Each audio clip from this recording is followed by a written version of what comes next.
Thank you all. My name is Jason Carter. I'm the senator from Senate District 42, and I'm here on behalf of the Senate Democratic Caucus to talk about higher education, access to higher education. Today's announcement of need-based aid is an effort to hide the true crisis that we face with respect to the Hope Scholarship. There has been a campaign of misinformation and name-calling about Hope, and we have no interest in the name-calling, but we do want to correct the misinformation. Make no mistake, the reason that we're talking about need-based aid today is not to find a solution to the problem. They have made clear, the current leadership has made clear that they do not want to offer real solutions. They refuse to admit that Hope is in a crisis today. The administration's own numbers demonstrate that Hope is vanishing for most students in Georgia. In 2016, according to the administration's own numbers, it will cover less than half the cost of college. Again, the current leadership is offering no solutions. In fact, they're trying to avoid any discussion or debate about this Hope crisis. No one who voted for this bill last year intended the outcome that we now face. Their plan, as it has been described, is to wait and let Hope vanish. That is unacceptable to us, and we have provided a legitimate, real, well-thought-out, responsible plan for addressing the current crisis.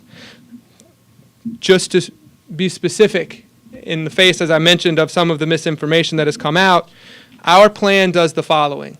It would restore the full scholarship to as the maximum number of students every year based upon lottery revenues and based upon the student's family need. The amount of the income cap would change every year based upon those lottery revenues to ensure that we balance the budget every year and that Hope lives within its means. Assuming this year that there was a $140,000 cap, that would cover 94% of all Georgia families. It would be cheaper than the governor's plan.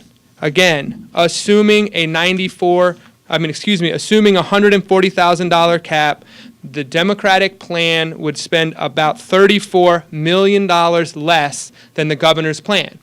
And the reason the Democratic plan would spend less is that today the top 6% of Georgia families get an enormously disproportionate amount of the Hope dollars. The lottery dollars that come into Hope go out in a disproportionate way to the wealthiest Georgians. The Republican plan has created an entitlement program for the wealthiest people in our state. We would reverse that. Our plan also ensures that every year the maximum number of students can afford to go to college. There's more college graduates every year. Under the current plan, there will be fewer and fewer people every year who are able to afford college. In addition, with respect to the Zell Miller Scholarship, the governor's plan is already breaking the budget. And it will get more expensive every single year and take away hope from all of the other deserving citizens who don't get the Zell Miller Scholarship. Our plan would provide a much more cost-efficient Zell Miller program that would go to the top 3% of every high school in the state. Now, our plan has been criticized as providing the Zell Miller Scholarship to undeserving students, but I would defy any of you or anyone else to find a student in the top 3% of their high school class who's undeserving.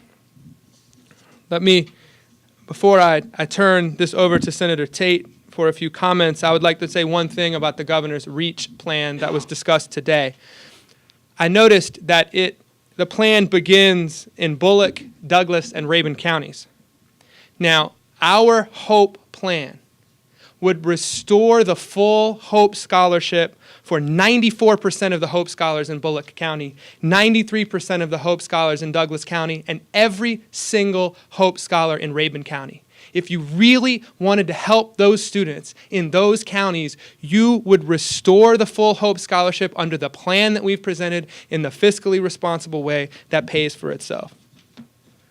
And it has to do with what we are being told about the Hope Scholarship. My leadership, or the leadership in the Senate and in the House, they are refusing this year to fix this problem. So they're going to hurt our children. They're going to hurt our state by refusing to come and work on a program that they passed last year, called it Enduring Hope. It's not enduring hope. It's taken away hope. It's taken away the ability of our young people to have access to a college education.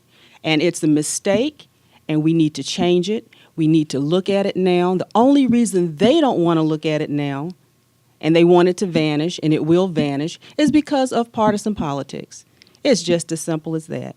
And we have brought forth a plan, a good plan that will solve the problem and will make sure that our children have an opportunity for a college education through the Hope Scholarship. Thank you.